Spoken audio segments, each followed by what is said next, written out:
Love it, I love it, and live it up, don't let nobody bring.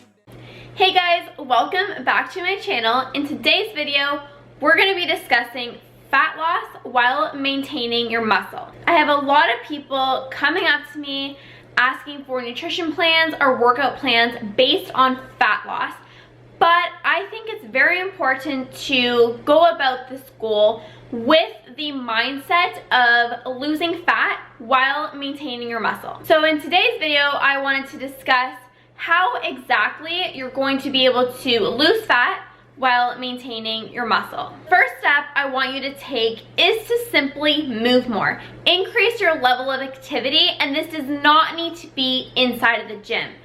Most people, when they're looking to lose fat, they drop their calories automatically way too low right off the bat.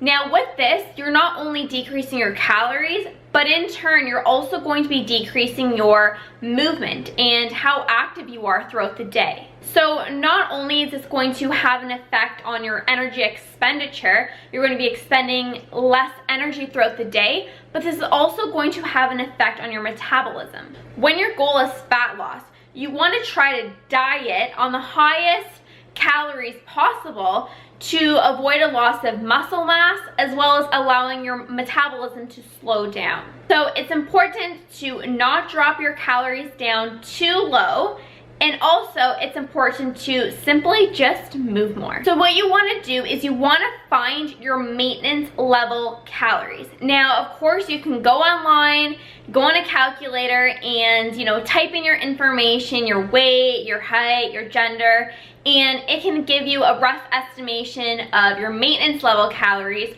Or what you can do is you can download MyFitnessPal or basically any calorie tracking app and input the foods that you eat for about a week. So all week long, you're gonna use this app and just eat normally throughout the week and see how many calories on average you are consuming. And you know that if you are gaining a little bit more weight, or if you've gained a little bit of weight within that week, then you know that you're eating above maintenance calories. And if you've dropped weight, then you know that you're probably going to be in a caloric deficit, eating less than maintenance level calories. So since we know that dropping our calories down too low can have a negative impact, we want to focus on long-term success. So what you want to do is you only want to drop your calories about 300 to 500 calories per day. So you're going to take your maintenance level calories, let's say it's the 2,000 calories that you're eating on maintenance, then you only want to drop it about 300 to 500 calories per day. So this is going to basically lead you to be in a 2,100 to 3,500 calorie deficit for the week, which is in turn going to have you losing about a half a pound to 1 pound a week. So how much protein do you need when you're in this mini caloric deficit of the 300 to 500 calories? This is actually one of the most common questions I get, especially from females, asking how much protein they should be intaking, when they should be eating their protein, and is this post-workout protein shake really necessary?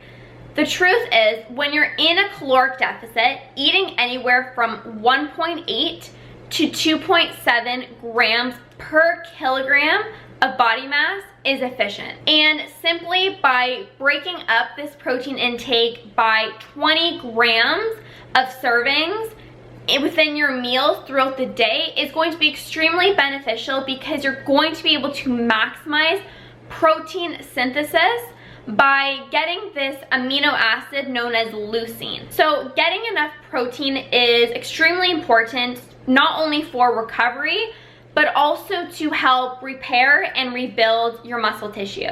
When we talk about this protein shake post-workout, 30 minutes, you've got to get it in. This isn't exactly true. Whether you eat a piece of chicken or a protein shake, this is still protein. It can be 20 grams of chicken, or it can be 20 grams worth of a protein shake or a piece of chicken is protein. I'm going to leave a link down below. I actually have a separate video where I talk about that. So if you want to take a look, click the link in the description box so you can watch that video. Alright, so we talked about the nutrition part, and just to recap, we really want to focus on being in a caloric deficit to lose body fat, but only slightly, about 300 to 500 calories to preserve our muscle mass and to keep our metabolism from slowing down. When it comes to training, you need to be making sure that you're training hard. Training more intensely, you're actually able to speed up and rev up your metabolism by burning more calories during your session and also post-workout. Remember when I talked about not dropping your calories down too low? Now, if you were to drop your calories down too low, you're probably not gonna have the energy that you're going to need to push through an intense training session. So therefore, you're probably not gonna be burning as many calories. So it is very, very important to make sure that you're fueling your training session so that during the time that you're in the gym, you are working hard and it is an efficient workout. By consuming carbohydrates, about 20 to 30% of your total caloric intake about 3 hours prior to your workout, you're going to be able to sustain and have long-lasting energy throughout your workout. So what happens if you work out first thing in the morning? Now remember that when we are dieting, we want to try to keep as much muscle as possible. If you're performing cardio in a fasted state, the breakdown of protein has been shown to increase. Now, if you're doing an intense HIIT session first thing in the morning, it might not, depending on the person, might not be as intense. So really, it might not be actually beneficial. You don't need to eat a full-on meal, but eating some protein and some carbs can be beneficial to help you push through. Now, once again, this all comes down to personal preference. It's going to vary from person to person. Personally, for me, if I am performing cardio, I actually prefer to do it in a fasted state. I actually find that I do have a little bit more energy versus than eating a meal. I kind of feel, you know, full and like lethargic. Even if I eat a little something small, I just rather perform cardio on an empty stomach. If I'm weight training, I will definitely consume something. Like I mentioned before, as a pre-workout, you want to have those carbs about 3 hours prior to your training session. So if you are working out in the morning, let's say 7 a.m., are you really going to wake up and have something to eat, you know, at 4 o'clock in the morning and then work out at 7 a.m.? So really, this, yes, does come down to personal preference, but truly, if you are working out super early in the morning, you might want to have something a little bit small, maybe some fruit and like a scoop of protein or something like that, to help, you know, kind of fuel your training sessions. Or you can just do it in a fasted state, but you do want to supplement with BCAA'S. Now, consuming your BCAA'S during your fasted workout or your cardio session will help to preserve muscle mass. So once again, working out in the morning all comes down to personal preference, but if you do really want to help preserve your muscle mass, either do it fasted and have some BCAA'S, or have a pre-workout snack or meal full of carbs and protein to help you to push through that training session. When performing exercises like a bicep curl or a tricep extension, yes, it is going to be very beneficial in defining very specific muscle groups like your biceps and your triceps, but the caloric burn when doing those isolated movements, let's say for an example, that bicep curl, compared to, let's say, a squat, which is a compound movement, is going to be a lot different. Compound exercises such as squats and deadlifts are going to be, you're going to be working multiple muscle groups. So not only are you going to be burning a lot more calories, during that exercise, but it's going to be a time saver, and you're able to lift heavy, so it's going to place a lot of stress on your nervous system. So how do you do this? Now, my suggestion is to get these compound exercises done and over with at the start of your workout. Why? Like I mentioned, you're probably going to be lifting a little bit more heavier and you're working large muscle groups. So since it's very taxing on your nervous system, you want to get it done at the start of your workout when you have the energy to push through. So what rep range should you be using if your goal is fat loss while maintaining your muscle? Now, many people believe that in order to build muscle, you must lift in this 6 to 12 rep range, which is partially true in wanting to build muscle, but it's also very important to switch up your rep range. One day do high reps and another day do lower reps. Performing higher reps is going to allow some muscle damage to still occur, and while lifting using lower reps, you're going to be able to use greater intensity at heavier weight or max loads.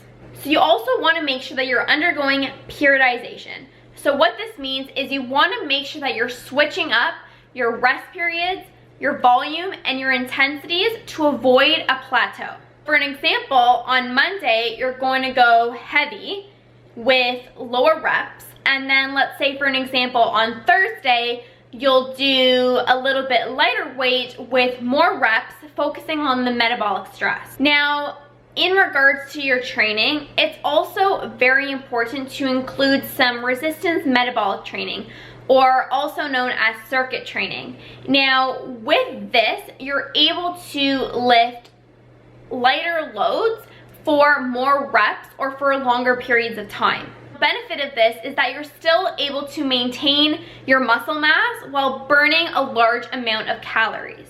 Due to the intensity of these workouts, let's say for an example, a circuit where you choose, let's say 8 exercises and you perform each exercise for 30 to 60 seconds, take a little rest and repeat, you're going to not only be burning calories during your workout, but also post-workout due to this epoch effect.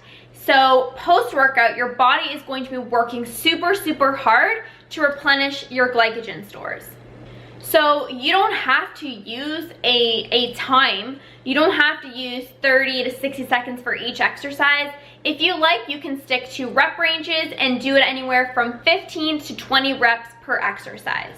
Something that you also really need to focus on is listening to your body and knowing your limits. It's always awesome to have this motivation to push hard and give 100% every single day in the gym, but our bodies actually like a mixture of high intensity and low intensity. You have to remember that rest and recovery should be part of your program. Doing high intensity interval training is fantastic, like I mentioned, burning tons of calories during and post workout, but performing some light steady state cardio is actually extremely beneficial in the recovery process. By if your legs are extremely sore and you hop on the bike or you go on the treadmill, you're going to be able to get blood flowing to those areas still, and that can assist in the recovery process. Another thing about recovery is that when you are doing your high intensity interval training, let's say you're doing sprints for an example, it's extremely important to focus actually on the recovery part. So you want to make sure that your intervals, the time where you're going as hard as you can, it should really only be 15 to 30 seconds. This is because you got to go all out. You need to give max effort. So after those 15 to 30 seconds of you pushing as hard as you can, maxing out, you want to make sure that your recovery time is sufficient enough. So I sometimes don't even like going by time. I don't give myself only 30 seconds. I actually look at my heart rate. I wear a polar watch and I make sure that my heart rate is down sufficiently enough that I can go hard again. if you only wait, let's say 30 seconds and your heart rate isn't fully down and you're not fully recovered, you're not going to actually be able to push as hard in your next time that you go all out. So it's very important to, you can either still time yourself, just make sure that your body does really feel recovered, or you can use a heart rate monitor and make sure that your heart rate is down sufficiently enough so that you can push hard on your next time that you go all out. Another thing with cardio is not only is it helpful in the recovery process, but it feels good to do some light cardio sometimes. I know for me, I actually enjoy cardio. I don't have an issue hopping on the bike and, just going on for 20 minutes. I feel amazing afterwards, and it's also very important to keep cardio into your routine actually all year long because it's extremely beneficial for your heart health. So those are all the tips that I have for you today in regards to losing fat while keeping your muscle. I hope you guys enjoyed this video and I hope you guys found it helpful. If you do have any questions, feel free to leave a comment down below and I will be sure to answer your questions. And if you enjoyed this video, please show your support by giving this video a thumbs up. And don't forget to subscribe to my channel if you haven't already. And last but not least, make sure you guys are following me on my Instagram, where I post tons of workout videos and lots of valuable information, including nutritional tips to get you closer towards your fitness goals.